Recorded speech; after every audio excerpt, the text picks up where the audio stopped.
Welcome to the next episode of Discipline, Desire, and Dedication. My name is Dakota Lang, along co-host Garrett Cotton. Second episode of today with Mr. Tre. What's up, big dog? What's up, man? How you guys doing? Oh, man, we're doing good, bro. Just enjoying the day. Can't complain down here in Salt Lake City, huh? Yeah. First time? First time. First time. Yeah. A little cold, but, Yeah. kind of used to it. Living up in PA, going to school, but it's pretty different out here. What was your first thought whenever you saw the mountains and you saw the Rockies? I thought it was beautiful. Yeah. Yeah, I'm a big nature guy. I like the scenic route on everything, so. Yeah? Yeah. And you landed when? Yesterday. Yesterday? Yeah. So kind of came in, got settled in, and then you Ubered over here? I got a rental car. Got a rental car? Yeah. Heck yeah, man. Heck Drive yeah. around. There you go. Let's just jump right into it, bro. I know you fight with Hunter James. Yes, sir. All right, he came on the podcast, I think it's probably about 4 or 5 months ago now. He talked very highly of you, right? Yeah. Talked very highly of you. We love Hunter. Talk about just talk about who you are, bro. You know, where you from and how you got into the fighting world. I started out wrestling. My first sport was football growing up, and then I didn't even know wrestling was a sport till I got to like 7th grade because we moved to Missouri, and I guess it's like really big out there. Yeah. And I thought it was like WWE. So, Nah. yeah, my mom was she didn't want me to wrestle at all. And then I remember my first practice, came back, my back was tingling. She was like, "Yeah, you're done." But then I just fell in love with it, and I had to work hard, because everybody started wrestling when they were like 4 or 5, so I had to close the gap. So I think that really pushed me to work hard, and that's where I developed my hard work ethic because I like being an underdog. I like proving people wrong, and I had to prove a lot of people wrong coming up wrestling. Yep. And then earned a scholarship out in Edinburgh, Pennsylvania, small Division I school, and then it was rough. It was rough. The first year, freshman, going against 26, 27-year-olds. It was a lot of growing pains, but, broke my elbow. Oh, dang. Yeah. Moved back to Columbus, Georgia, and that's when I really started back competing. I had a lot of things going on, and, I needed something to fill that void, and fighting was right there. And so it didn't come back into wrestling. You started venturing to the fight. Yep. Because my coach always says the best base for MMA is wrestling. So I just kind of flowed right in, and took some strides from there. And then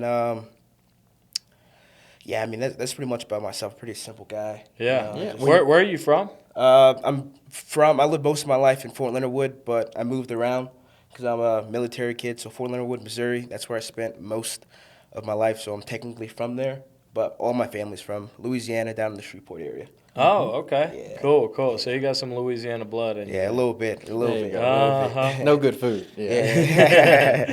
Heck yeah, man. So kind of talk about that. So how long ago were you in college wrestling? 2 years ago. 2 years ago. Yep. Right. So you went in that and then you broke your elbow, you said? Yep, my left elbow. I could only imagine how painful that dude, was. It was first injury too. So I've never been injured my whole life. Always been healthy, and I was shocked. I was scared, honestly, because the doctors it was so bad that because it was right here. I got plates and screws on my elbows now. The doctor was like, "Yeah, I don't think you'd be able to wrestle again." So it was. How did it happen? That summer, we're kind of overtraining a little bit. I decided to stay at school and train, and instead of going home, and I heard it early in the season, but as a Division I athlete, you gotta keep pushing. Yep, you gotta push through, and it got worse to the point where I remember bench pressing that day, and I kind of felt it, and we had to practice later on, and then I shot a low single, and I posted on my arm, just snapped. So you almost did it to yourself. Yeah, I did it to myself. I was thinking somebody slammed you or something. No. Dang. So just curious, do you remember what your record was in college? I do not. Not at the top of my head. Was it a pretty good one? Or were you pretty good? For a freshman, because we wrestled at a lot of opens, and I redshirted my freshman year, and then that summer I was working to be in the lineup. I was projected to be in the lineup, and so that's why it kind of it hurt me. And it was during training. Yep. Dang, not even a match or anything like that. No. That sounds about right. Well, as far as that transition getting into fighting, so of course you had to go through recovery on the elbow. How long did that take? About 8 weeks. Oh, that's really not that bad. Yeah. Yeah. And then, so once you were pretty much done with recovery, was that like you were starting to get into fighting already? Was Yeah. that kind of like prepped up? Yeah. My dad, he wasn't too, like, he wanted me to take my time, and like me, I just, I like to jump into things. Yep. So I started slowly going in. I started out with a little bit of jiu-jitsu, for 2 weeks down there at the Gracie Baja down there. Yeah. And then slowly started getting into striking, and that's when it kind of took off. I didn't really feel any pain in my elbow. Felt like I actually recovered pretty fast. Yeah. And I just went head first. So after you had the incident with your elbow, right, and then you moved to Georgia? Yeah. No, well, we moved to Georgia after I graduated high school, and then I went to college. Okay. So, yeah. And then your family was still in Yeah. Georgia, Yeah. right? Whenever you went back to Georgia initially after the elbow, did you even have fighting on your mind, or was it just... Yeah. Yeah? Yeah, I did. Because in college, my homeboys, we always played UFC on the game. And then one of my close friends, he was a heavyweight.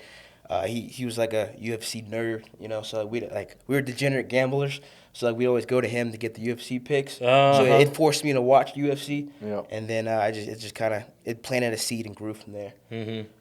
And whenever you go through that process of obviously you wanted to go into the fighting game, how was that process of like finding the gym that was best for you?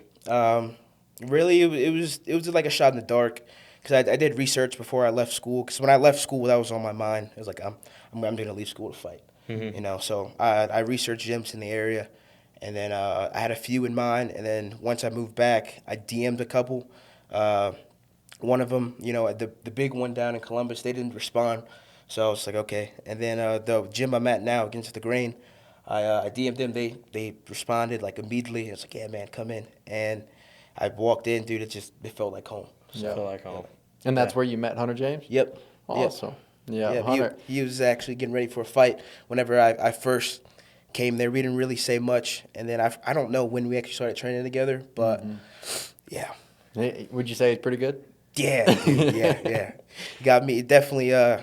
I don't see that look a lot. So whenever I feel confident going in the fights, because I know I have really good training partners. That's good. So he does a lot of coaching himself, though, doesn't he? Yep. Yeah. That's kind of like when he got into it a little bit, and he's got a great story too. Mm-hmm. Yeah. So as far as like whenever you started getting the strikes in, so you were never discouraged or anything like that? Dude, I did. My first week, I remember my coach, man, he just walking me through. Like, I felt like I had two left feet. Right. Because it's totally different from wrestling. Yeah. I was really heavy on my feet, and then he's like, "Yeah, come to Saturday for our open mat / sparring session." And dude, it was my first week. We had killers in the gym too. It was Hunter, this other kid, dude named Jefferson. He's the real he's the real deal, man. Yeah. And man, they put it on me. Yeah. And I didn't know how to set up my takedowns too, so I'm just diving in, getting hit, and then I remember getting in the car. I'm just like, what am I doing? Yeah. What Sore am a I little doing? bit? Yeah. Oh, dude, I was sore. I was so sore. I bet so. That's pretty crazy. Yeah, I've never really gotten into it or anything like that. Just wrestling. I did a little bit of wrestling You and did? stuff. I failed my hydration test, so I Yeah. never got to. Yeah, oh, man. I was drinking Monsters like the night before. So Man. I did training with the wrestling team. Yeah. That's about it. But it's good, though. Yeah. Yeah, and then so now, how many fights have you had since you've been in the fight? At 5 amateurs, I went 5-0 as an amateur. Okay. And then I had my pro debut a couple weeks ago. Awesome. And that one didn't really go my way. Did it go to the end? No, it didn't. It Okay. didn't. Yeah, but I was the first person to get him past the first round. So I mean. Oh, so he was a stud? Yeah, He's one of the top prospects up in the North area in Ohio. He's a nominee for a pro up and coming fighter of the Okay. year right now. So, it sucked, but it's. You can't win them all. Yeah, no, you know? it's part you of can the go fight in game. trying to, but yeah, sometimes, like we said on there earlier, a fast success will build your ego, and Yep. slow success builds your Exactly, character. So exactly. you got to get humbled a little bit. Yeah. It's probably Yeah. especially in fighting. Yeah. That's good. So what weight class you fight in? 155, lightweight. 155 lightweight. Yeah. Huh. And as far as I want to talk about y'all's preparation, right? Because there's so much that goes into that, right? Year round, Diet. right? Yeah, year round, year round. constantly training. How many fights do you try to fight a year? around 3 or 4. 3 to 4. I remember my first year whenever I was like really active. I think I finished the year 3-0, 3-0, and then last year I had 2 fights. It got hard to find fights because everybody was, nobody wanted to fight me. For real? So yeah, it was rough. So I just Is it nobody wants to fight you because they don't know who you are, or is it? they figured out who I was. They started watching film. And then, And they're like, he's I remember one time, we were in fight camp, like 4 or 5 weeks, and then about like 2 weeks from the fight, it's like, yeah, man, you're not gonna have a fight. Dang. They pulled out. It's and then before my last fight, whenever I fought in Baton Rouge, I think I had like 4 or 5 people pull out. So Dang. I was kind of watching that because that was the same fight that Hunter was at in Texas Club. Yep. Texas Club. Yeah, I was watching that, kind of see where everything was kind of shuffling up a little bit. As far as like your preparation, I know you said that it's year round, right? So whenever you commit to a fighter, right? Commit to a fight when somebody commits to you, and you start doing film review, preparing for that specific fighter, is there like any repercussions, or I guess that's the right word, repercussions? Yeah. For somebody that does pull out of a fight like that, or is it just kind of just like, oh man, no big deal? There is. Like we like to work all of our game, really perfect my game, really, and then game plan to what they're doing. Like, I'm a film junkie, so I'll watch film on my own time, like for hours on hours. But like essentially, we're just becoming better as a fighter. So in case that does happen, we're prepared. Right, and I know Hunter. He's in the military, so he has like a full-time gig that he's doing on top. What do you do? Because I know that's a lot. Training year round plus having a full-time job. Yeah, I work at my buddy's food truck. His wife owns it, and he was one of my coach's fighters. So they're really lenient with the schedule, and then they understand the game. He fought in the PFL, so he gives me some pointers here and there. So like, I work around like 10 to like 2:30, so like it's perfect. I have enough time to train in the morning and train at night, so get my 2 sessions in, and then I'm eating well. They have some good food there. Shout out Kalani's Mixed Plate. They're my sponsors also. Okay. So That's awesome. Yeah, best Hawaiian street grills in Columbus. Let's go. So yeah, man, it's pretty easy. I like my schedule. Yeah, it keeps you going for sure. Yeah, it I could does. only It imagine, especially 2 sessions, morning and evening. That's a lot on your body. You definitely got to, make sure you're taking in the right, food and stuff like that. On the topic of people pulling out of your fights and whatnot, have you ever pulled out of one? No, I haven't. There you go. There you go. Stay strong. Yeah. That wouldn't be a good look. Huh? No, it wouldn't. It wouldn't. Has Hunter ever pulled out of one? No, he hasn't. He fought sick. Like when he should have pulled out, he still fought. Oh, yeah. But so that goes to his character. It know does. what I mean? Yeah. So, If you commit to something, commit. Yeah, commit. That's awesome though. And then, so what's kind of like your plan as far as fighting? Do you think you're going to make it to the big leagues? Myself, I like to tell myself I'm gonna be the greatest of all time. You have to. If you doubt yourself, I always say it, if you doubt yourself in your pinky toenail, you can cut it off, but you won't make it. Yeah. You have to fully commit. You have to believe in the vision and then constantly remind yourself of that too. Yep. Yeah. So do you ever have like would you say you ever make excuses for working out or anything like that, or you show up every day? I mean, there's sometimes things come up, but I really try. Like to my best ability to be there every single day.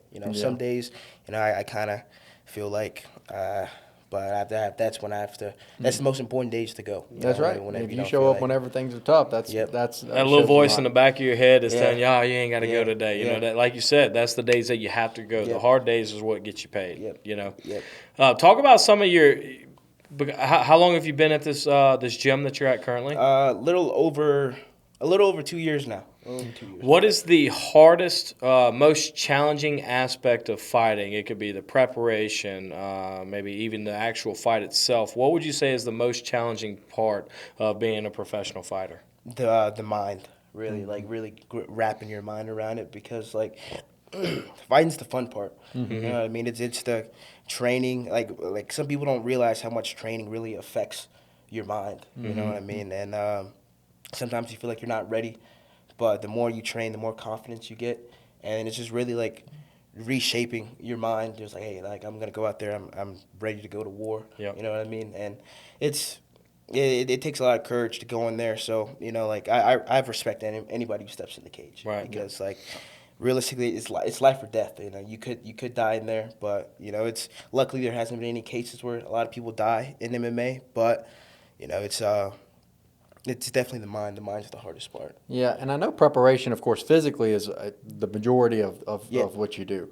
But do you do any type of preparation, like just mindset-wise? Yep. Like what's Yep. some of the stuff you do? I like to meditate a lot. I journal here and there. It's kind of hard to keep up on journaling, especially like when you're constantly busy. But I meditate. I'm very religious, so I like to pray a lot too. Can't do it alone. Yeah, You gotta can't do it alone. Use that help. Yeah, can't do it alone. And I like to watch videos, and I like to watch like people's like upbringings. You know what I mean? Like especially like the top UFC fighters, where they came from, and like how they think and how they talk, and things like that. I love that you say that because we do door-to-door sales, Yeah. right? And we're not the first door-to-door salespeople. But if we want to have success in this field, we don't need to go and recreate the system. Yep. Somebody's done it before. We need to replicate the system. Same thing for you, if as fighter, the things that Floyd Mayweather, Conor McGregor, those guys. It's the things that they did every day is what got them there. I love the saying of you don't achieve results by chasing results. You achieve results by chasing the habits that lead to those results. Exactly. So, Yeah. the mindset stuff, the trainings, the film reviews, like all that kind of stuff is going to help you achieve that big picture for you. That's awesome. Exactly. Who is your favorite fighter? Of all time, it's everybody's Conor McGregor. Yeah. He kind of has some stuff going on right now, so I kind of feel ashamed saying that. Yeah. But still, Conor McGregor, 100%. But currently fighting right now, I watch a lot of Ilya and especially his mindset, dude. Like he's really confident. That's what I aspire to be. That confident. And Arman Sarukian. I actually think he beats Islam coming up. He's the only one that can. So I bet the house on that. There you go. Okay. Yeah. What's pretty cool is that the guy that owns the studio, Kyle Deaver, he's real friends with Henry Cejudo. Cejudo? Yep. They did a podcast together and all that. that's They call it the coach and the casual. Yep. Yeah. He's the casual. Kyle's the casual. Very casual, yeah. Yeah. So, man, I think that's very impressive. What as far as like your plan, right? You say you've been fighting for what, 2 years now? Yep. Right. What would you say is your timeline, or what would be like a requirement to get you to that next level in the fighting game? I set a goal for myself. I wrote down like my long-term goals and short-term goals last year. The timeline, I want to get to the UFC. It's around 25, 26. Okay. So my requirements to do that, I have to pick up the training, pick up more fights, and really like get the experience.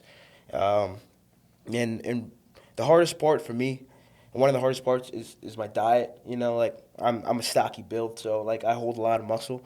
So I walk around probably like 190, 195. Oh, dang. Yeah, so like getting down to 55 is kind of rough. And that's a tough cut. Yeah. Especially like the last one. The last one was pretty tough because like the way I like to cut weight, I like to work it off and then sweat it off. But we're in Ohio, and there's nothing in Ohio. Yeah. Nothing at all. So we kind of had to make it work. I had to lose 14 pounds in like that 8-hour span on the day of weigh-ins. Oh, gosh. So that it's just really like getting my weight cut down to a science, and that's like one of the big things that like I need to work on, and that's my biggest goal for 2025 is really get that down packed, because that's going to take me to the next level. And that takes so much discipline. Yeah. You know what I mean? I could only imagine a week before your fight, you saying you walking around 195 and you're trying to get to 155. Yeah. Does that get stressful? Yeah, it does, but I like to play it off like it doesn't, Because but you can't let it take a toll on you. Yeah. Because I mean, dropping that much weight, do I get to fight? Yeah. All this planning, preparation, and if I don't cut this weight, a lot of people will be upset. Yeah. And if you're constantly sitting there telling yourself that, oh man, this is so freaking hard, it's going to be hard. It's going to be hard. Yeah, exactly. So if hard. you're constantly just feeding that positive energy to yourself, it relieves a lot of weight off your shoulders for sure. After fighting, you got any? Did you ever? I know you went to college. What were you going to college for? I was going for kinesiology, and then I switched to business because I'm not gonna lie. In college, I was an athlete student. I wasn't a student athlete. Yeah. So business was the easiest route to go Mm-hmm. because. Yeah, no, the sport of kinesiology. I went for 5 years and didn't graduate. Yeah. Dude, it's rough. I had a honestly. fun time. Yeah, you know. yeah. It's a good experience. It is. That's where I met Dakota, and that's Yeah. why we're doing this today. Oh, You know, yeah. I like to say college is about like the social aspect Yep. of just networking. You know, Yep. finding the people who are gonna, maybe don't have a plan because we didn't have a plan. We didn't know what we were gonna be doing, and then it opened doors, and now here we are in Utah. Yeah, You know, perfect, man. Perfect. Crazy how it changes.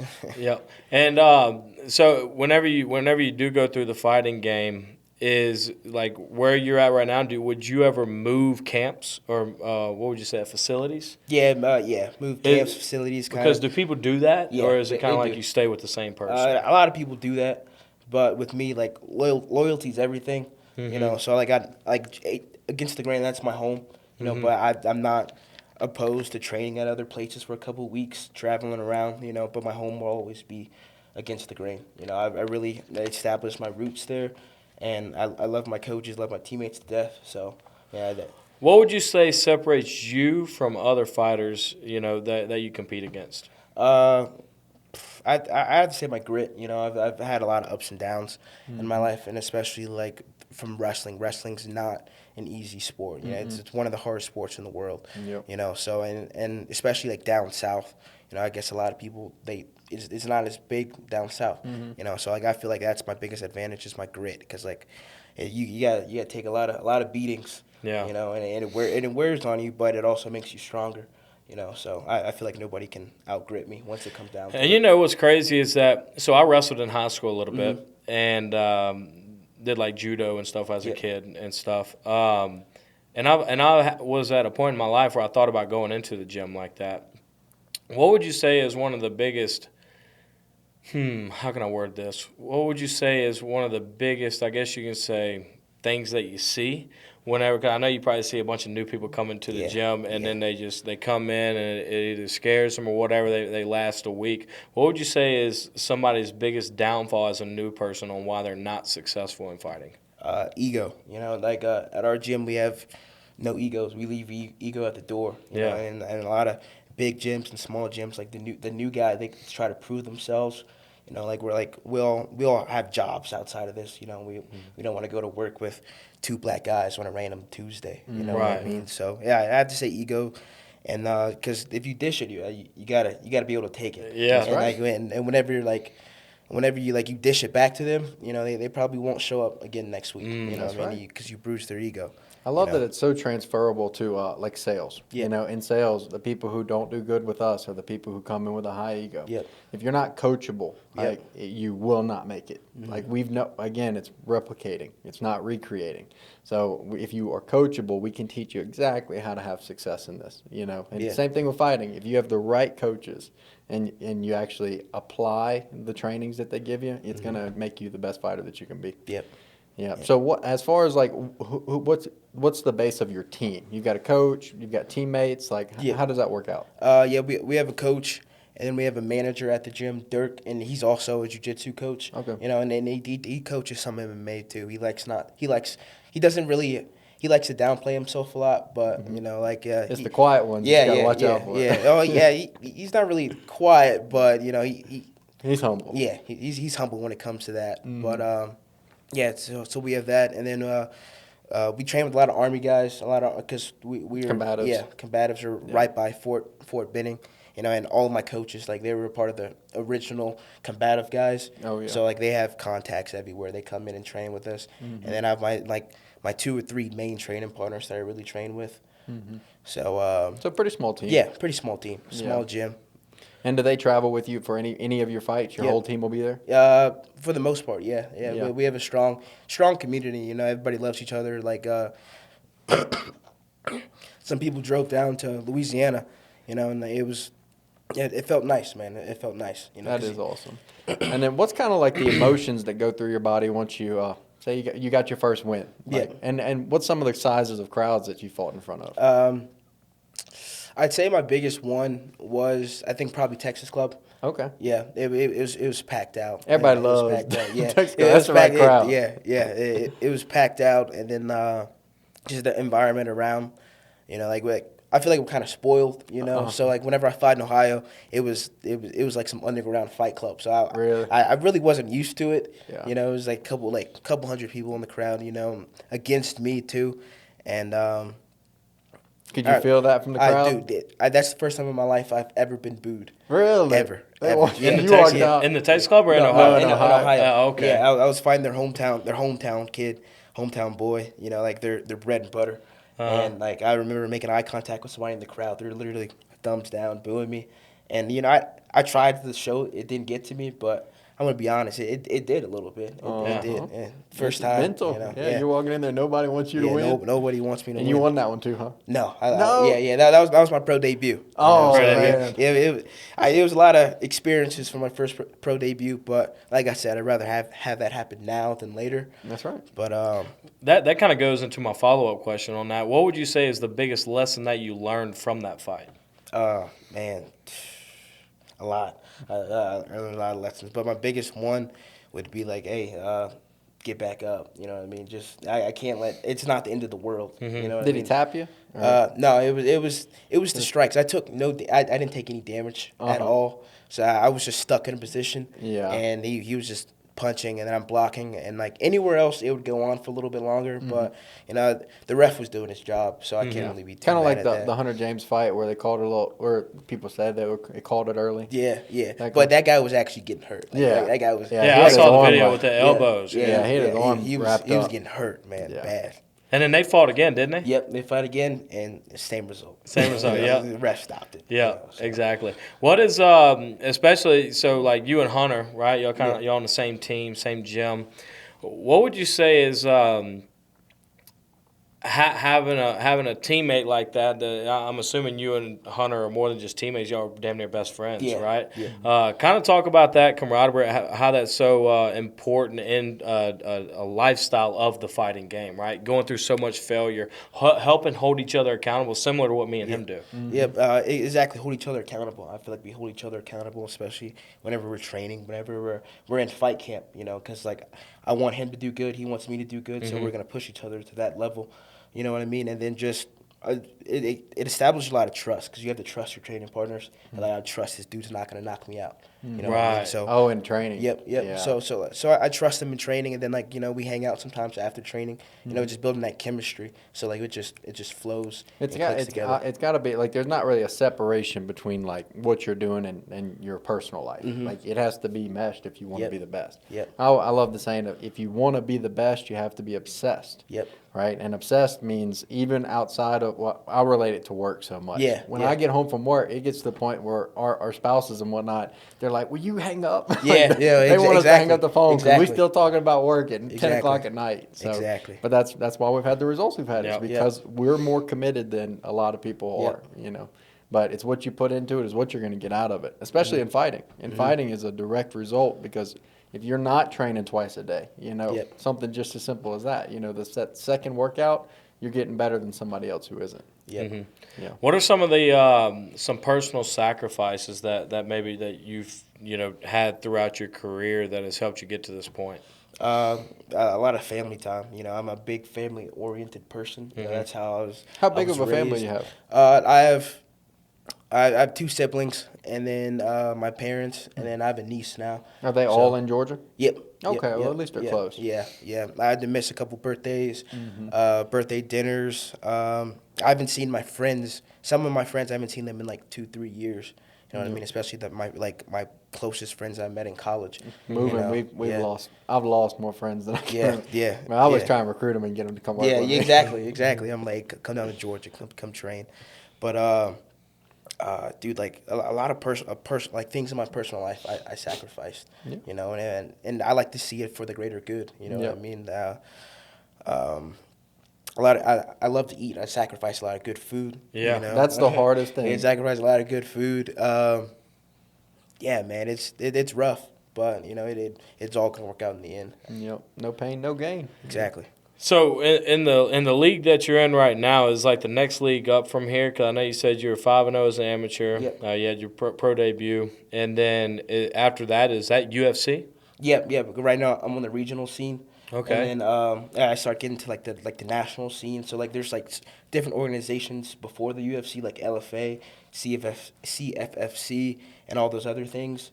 So like hopefully I can try to get on those bigger shows, kind of get my name out there, and really push past the regional scene. And that just comes from winning. Yeah, Right. winning and being marketable. Really. Yeah, and also, what do you get paid for these fights? Yep.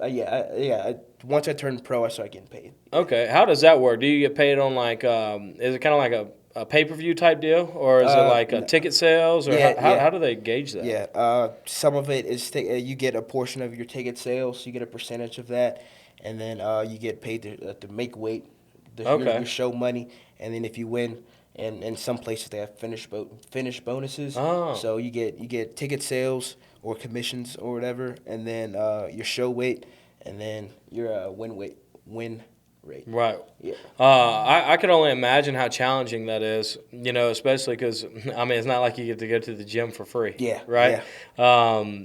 Trying to balance paying for those bills, the dietary plan and stuff like that, with your personal life on top of it, that has to be very challenging. Yeah, it is, especially that's why early fighters kind of fizzle out because it becomes a lot. You have to sacrifice. You have to start doing things to. You don't get to make the summer vacations because you got to pay for that for the training. Exactly. But if you constantly invest into yourself, the results will always come. Always. And I feel like a lot of people they miss that step. Right, a lot of people are will see you and they're like, man, I want to be a pro fighter. You know what I mean? But they don't understand the sacrifice that you did over the past 2 years to even reach that point, right? Missing those birthdays, that family time like you're talking about, and going to the gym when you don't want to. A lot of people don't understand the behind the scenes of your day-to-day life as a fighter. Talk about that a little bit. What is your, are you training 7 days a week? 6. 6 days a week. Yeah. So you wake up and you go straight to the gym? Yep. I morning is usually either if my coach and Hunter, like we get some some one-on-one work in, or if that's not available, I go run or I go lift weights, strength and conditioning. Something. Yep. And then later on I kind of rest throughout the whole day, and then later on I do my MMA training, jiu-jitsu and MMA training.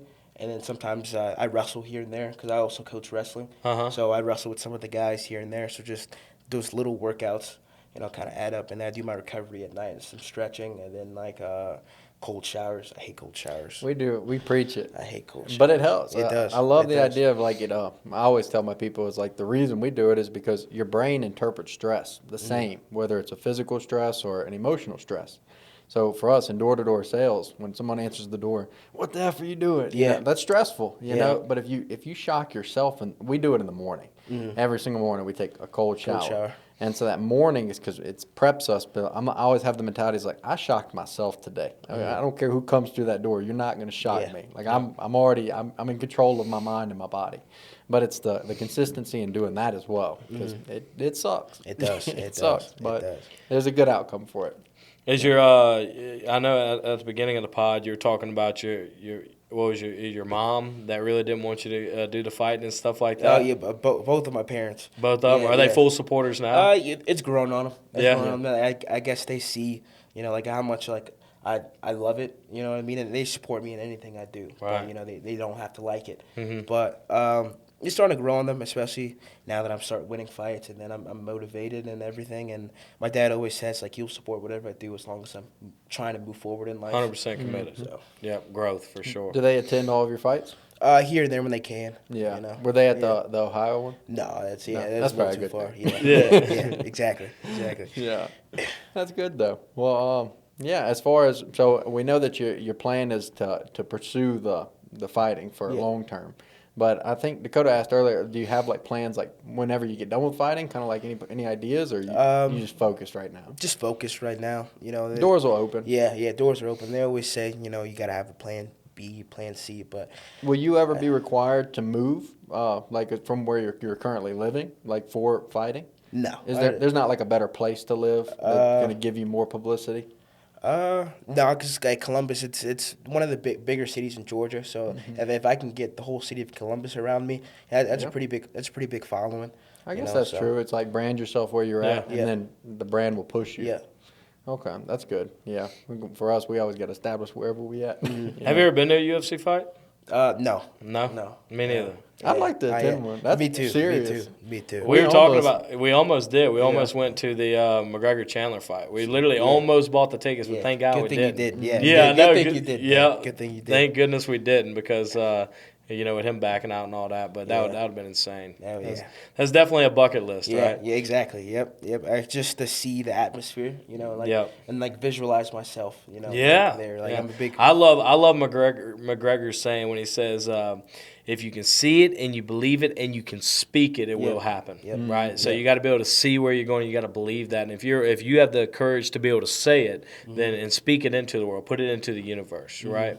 It goes back just to what Cotton said. To be the best, you got to be obsessed. Right. Know that you're the best one in the room, and there ain't nobody gonna stop you. Can't doubt. Doubt will kill you. Yeah. Yeah. Stay with it. Absolutely, bro. You got what would be some advice that you would think about me? I'm thinking about me whenever I was like, man, I want to go to an MMA gym, right?